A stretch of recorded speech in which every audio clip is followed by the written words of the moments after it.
Now. Hey everyone, welcome to another special edition of the Hardware Podcast. As always, I am Jackson Danner with my good friend Omar Borja, and today we have a special guest. We'll be interviewing Taylor Powell, has been kind enough to join us. And I will let Omar, I'll let you take over a little bit, introduce our guest, and we'll get this thing rolling. Yeah, so Taylor, if you're on the FCS scene, I know Jackson and I were looking at FCS football in the spring of 2021 when we had nothing better to do. Well, I mean, more like me, I had nothing better to do, but watching spring FCS football. So we're back with another FCS prospect in Taylor Powell, who sort of, if you watch the Big Sky, I know we talked about Eric Barrier, for our fair share of times, and on the spring season, and also to at least me, I'm Team USFL. Jackson's XFL, which we'll get more into that later on in the podcast. But if you watch the Big Sky the past couple of years, Taylor Powell's name and you know who he is, and especially for multiple fan bases, which I'll ask about later on and everything. But yeah, so Taylor Powell, he's coming up, he's on the come up. He got invited to the XFL showcase out in Florida, and now is part of the XFL draft pool. So it'll be one of the, I think we're talking about like almost like 400 players selected in the XFL draft. Talk about a long draft. It's almost like the MLB draft. So Taylor, thanks for coming on. Yep, definitely, man. Thanks for having me. And yes, it's going to be a long draft. Got to fill up all the rosters. So yeah, it's going to be good. Yeah, I'll let Jackson take first question. Yeah, absolutely. Taylor, again, thanks so much for coming on. I appreciate it, man. First off, we'll go ahead and start with the obvious. When you got the notification that you got entered into that XFL player draft pool, was it just an email? Did The Rock send you a video? Like, how did that go down? How did you find out? And tell us a little bit about how that process went. So yeah, I think it was July 16th. I went to got accepted into the showcase out there in Tampa, Florida. So I went out there, did pretty well at the showcase. Ended up a few weeks later getting the notification for the draft pool. It actually came by email.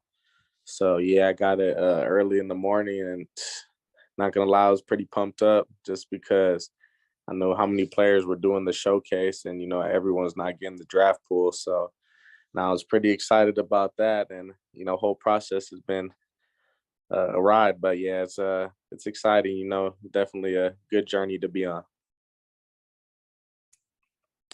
Absolutely, man. Obviously, the XFL did their fair share of research looking at these guys. And I mean, this isn't like they're inviting everyone on the block. They saw the talent that you have and knew hopefully that, you'll be a fantastic fit in those programs, and hopefully, get even a step further up, right? That's the goal. That's something I love about the XFL personally, that man, they're they know your goal is to get to the league, right? And so they're trying to help you get there. And that's awesome. The partnerships that they've created with the NFL Alumni Academy and all that stuff. So I don't want to turn it into an XFL commercial, but just saying exactly what I love about them. So Omar, I'll let you get next question. Yeah, so we're a college football podcast, so I mean, I'm coming with more college football questions, I guess. So I guess Taylor, I look at your career, starting off at Northern Arizona, the Lumberjacks out there in Flagstaff, and then going to Sacramento State. I've always wondered, what's the mindset of players that transfer in conference? I mean, this upcoming year we have especially the Mountain West has a bunch of really impact transfers within not even the conference, like the division, like with Levi Williams going from Wyoming to Utah State. You got Shaven Cordero going from Hawaii to San Jose State. So I always wonder, transferring in conference, is it kind of a weird feeling? Like what goes behind that? Yeah, so it's pretty interesting because coming out of high school, usually teams from other conference will recruit you. So a lot of those coaches are on those other staffs and stuff, and you kind of build relationships with them through, just recruiting in general. So I'll say transferring in conferences, it's interesting because you see some of the teams you played before when you were on a different team, and you kind of get the same matchup just in a different uniform. So it's pretty it's pretty interesting. I thought that definitely definitely it was pretty funny this year because at Sac State we actually played NAU, my old school, for homecoming this year. So it was good to win that one, and felt pretty good after playing my old school and everything, beating those guys. Yeah, so it was a true homecoming for you, honestly. I mean, for lack of a better term, but I kind of wondered too. Like you mentioned, the coaches like kind of like get like knowing you like within the conference and everything. Like, I mean, was there some sort of tampering, Miami Dolphin style between Sacramento State and Northern Arizona? Nah, definitely not. None of that. Are you saying that so no one gets in trouble, or like or definitely not? Nah, no tampering. Yeah, just straight up recruiting. I actually had a North Dakota as well, and they were in the Big Sky. So just from playing against schools, coaches get to know you, and like they watch a lot of film, so they see you playing against other Big Sky teams, and they know the competition level. So it's a pretty good kind of measurement of where you're at as a player. Definitely when coaches get to evaluate you and everything. Yeah, absolutely. I mean, that's just something that we don't think about. I guess like when players transfer within conference, I mean, we think it's like funny, but again, like the coaches look at the opposite side, like, I want that guy in my squad. So I'll Right. pass off to Jackson now. Taylor, from a scouting perspective, I'm a big fan of, and Omar can tell you this, I'm a big fan of multi-sport athletes, even back to high school days. Taylor, Mhm. going back, you competed both in track and field and in basketball back in high school. What are some ways that you feel like that those sports specifically helped you with your on the field talents in football? And for maybe any high schools, any high schoolers listening that maybe I just need to focus on football year round. Why might you encourage them to play sports year round and then develop their talents in other areas? Yeah, I think playing other sports is big. Just because, especially like basketball, like it helps with your lateral movement a lot. It helps with your feet a lot, and definitely for some bigger dudes, it's like condition. Like basketball is always the time of the year I was like my thinnest in high school, coming right after football season. And track and field is definitely important because the game's all about speed, and everyone needs it nowadays, going to sideline to sideline.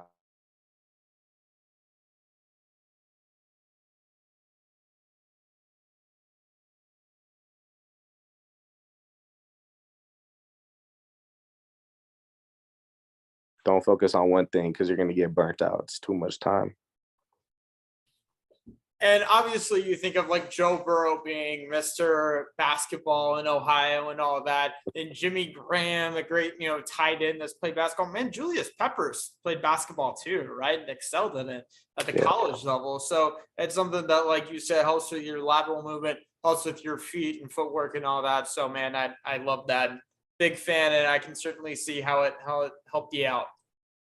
Yeah, I was a bruiser on that basketball court, though. I will say that I was physical as hell.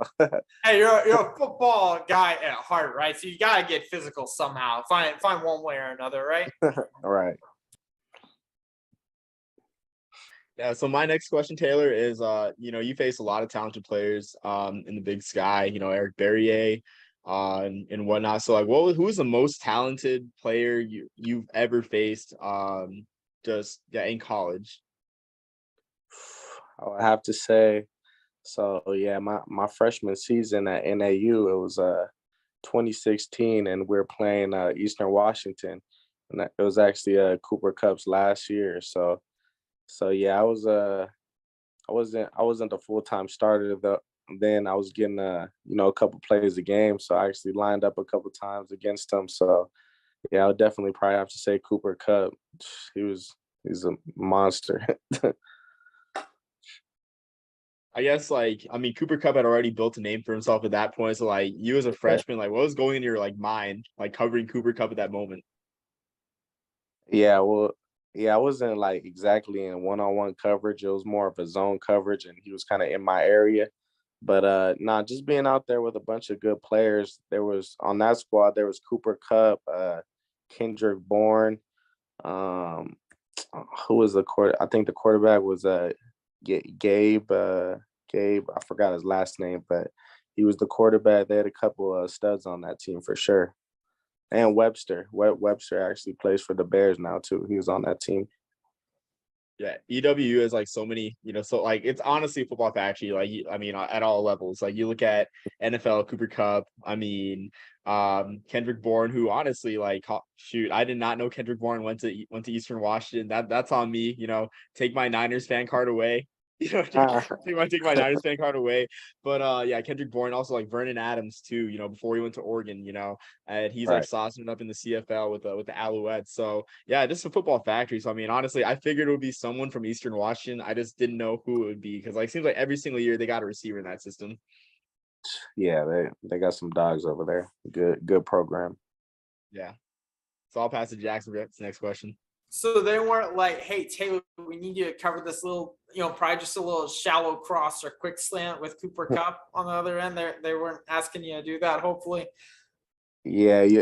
Usually, each side just calls the play, and whoever lines up, that's kind of what it is, Exactly.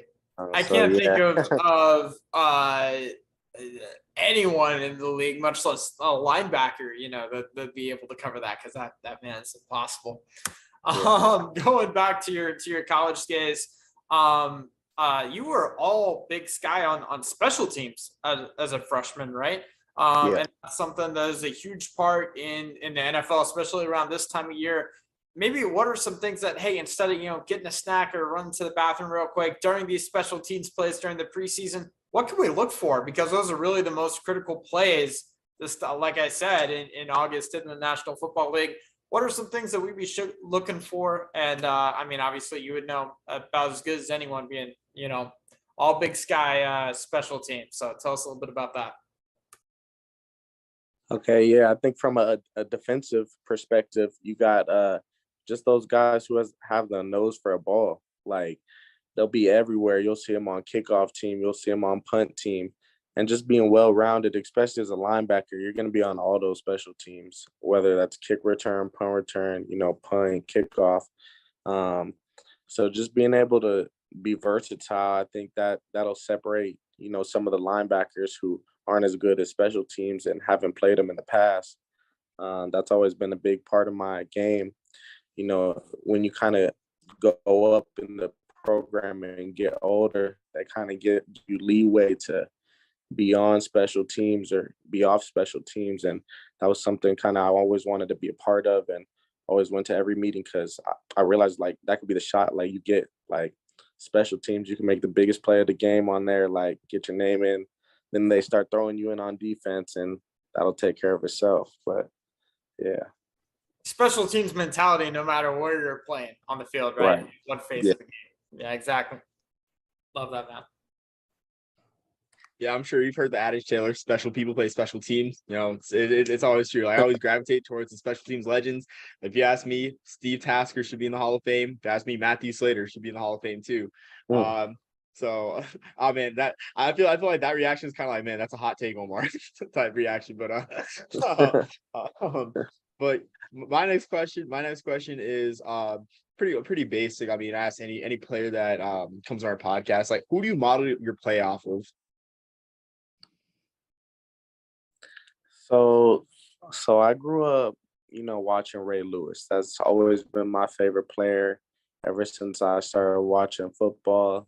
The Ravens defense, I've always wanted to play like him and be like him. Who I think my game more models is, I'm more of a Devin Bush, similar type player because of my speed, being able to go sideline to sideline. Also, I'm not the tallest backer, right at about 6 foot, 6 foot 230. So I'm not the the Ray Lewis. I think, what was Ray Lewis? I want to say 6'1", 6'2". I think he was, but right around there. But I think, yeah, more of my game is kind of modeled after Devin Bush, more of a sideline to sideline type linebacker. Absolutely. That's not a bad model to have for sure. And I mean, you mentioned like your size and everything. It's like, don't sleep on those 6 foot, 5'11" linebackers, because, guys like Zach Thomas, legendary player, didn't have the size at linebacker, but proved everyone wrong. So I mean, Right. definitely got a soft spot for I guess undersized linebackers. But who am I to be calling someone undersized? It's just an average American man, you know.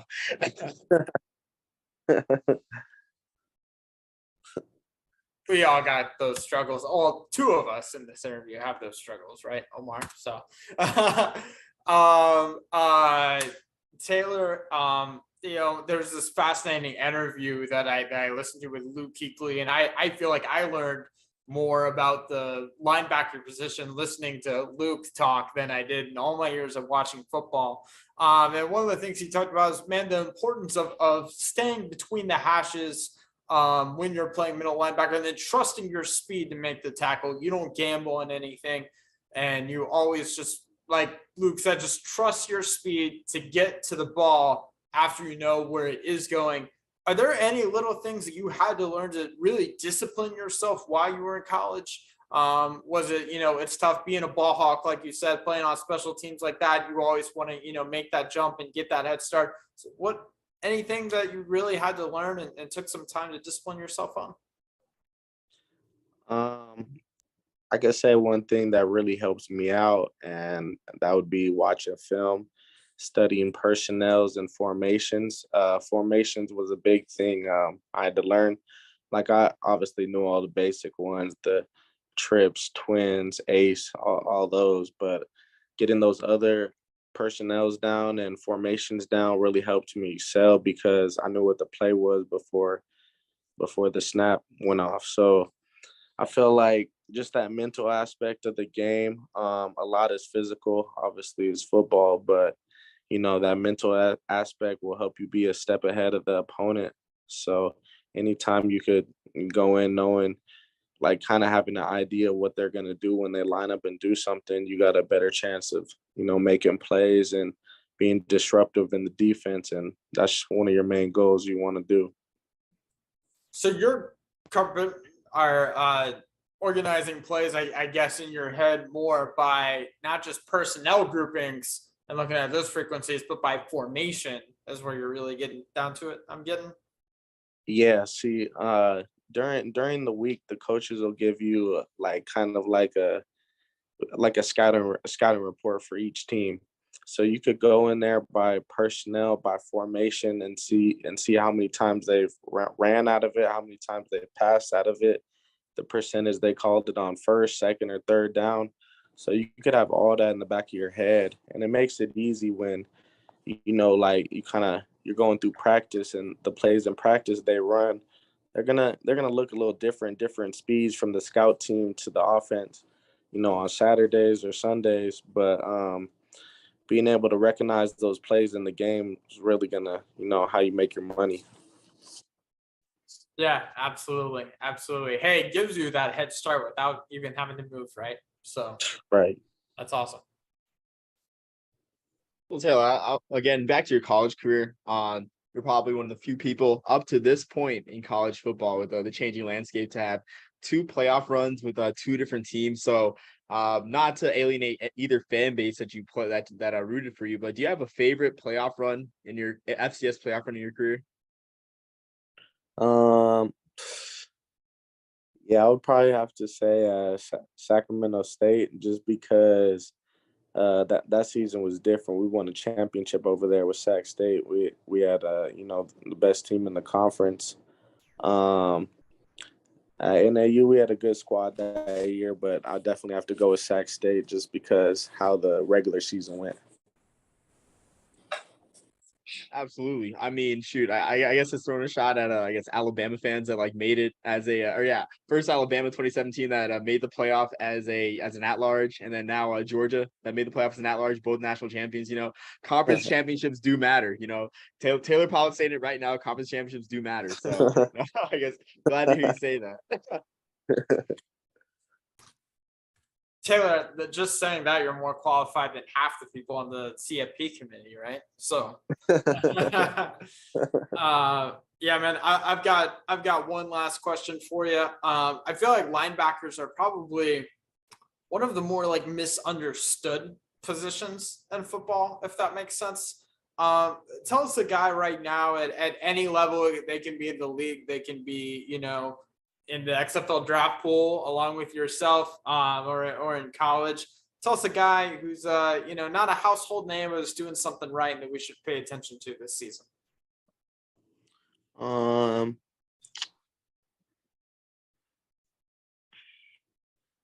As far as the NFL goes, I got a couple players that I think. Did you mean like the linebacker position or defense in general, or? Linebacker would be awesome. Just because I don't think, defensive lineman, it's get to the quarterback, 9 times out of 10, right? Corners, there's, some nuance to it, but it's for the most part covering, right? And then linebackers, it's like the stereotypical, just hit them hard. And it's like, man, linebacker is like 90% like mental, right? So I feel like it's not really, like I said, like very misunderstood. So just a guy that's doing it right, just in your opinion, completely subjective. Okay, yeah. So playing linebacker definitely has an art to it. Like it's not just like the old days, go and hit somebody or run up in the A gap every play, run up in the B gap. I think who's doing a great job right now, one of the top linebackers in football, Fred Warner. The way he uses pass rush, is able to go sideline to sideline, make big plays, interceptions, sacks. He's really impacting the game. Demario Davis is another one. He's a top linebacker. I like him a lot over there. And then, Bobby Wagner, always been one of my favorite linebackers over there with the Rams now. I think he's going to have a big season, especially with that monstrous defensive line. So, a couple of guys I think, going to have breakout years, really been playing at a high level. What do tight ends complain about? It's that they're asked to block like linemen and catch like receivers. You guys got the same problem. You're being asked to cover like this, like you're in the secondary, and you're also being asked to blitz and, do everything as far as rushing the quarterback, right? And so many more responsibilities in the run game than the guys behind you, probably. So. Yeah, I think that's an excellent point. Just not many positions. Gotta go against the biggest guy on the team. Also, gotta tackle the most athletic, fastest guy on the team. Like exactly. It's interesting. And Roquan Smith is having trouble getting paid, what he deserves on that. I mean, like I said, just gotta pay that man. I'm very appreciated. Yeah, I gotta pay that man, right? Just unappreciated. So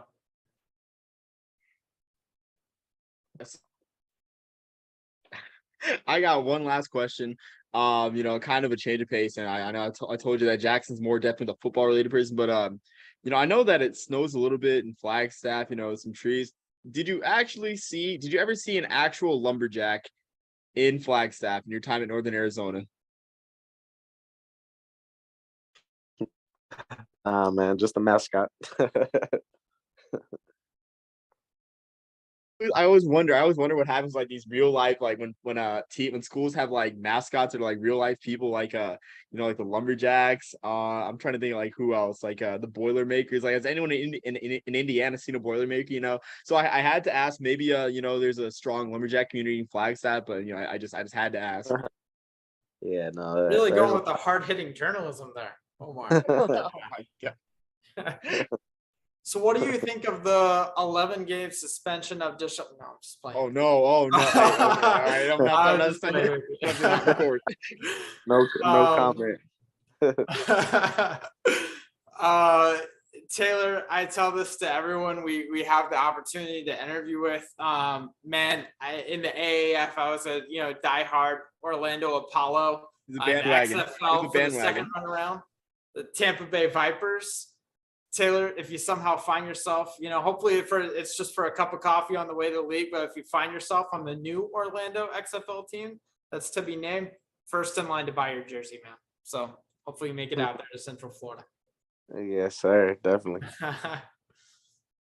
Yeah, and on the other hand, if you're on any other team but Orlando, I'll buy your jersey. I'm just kidding. But make no mistake about it. Hopefully another team other than Orlando, because Jackson gives me a hard time with my team. So maybe I can do that. Yeah, I But got you. I appreciate you guys. yeah, thanks for coming on. Thanks, man. I appreciate it. You've been so generous with your time. Hope to have you on again someday. Yeah. All right, you guys have a good one. You too, Thank you. man. You Appreciate too. it. And until next time, everyone, peace, love, and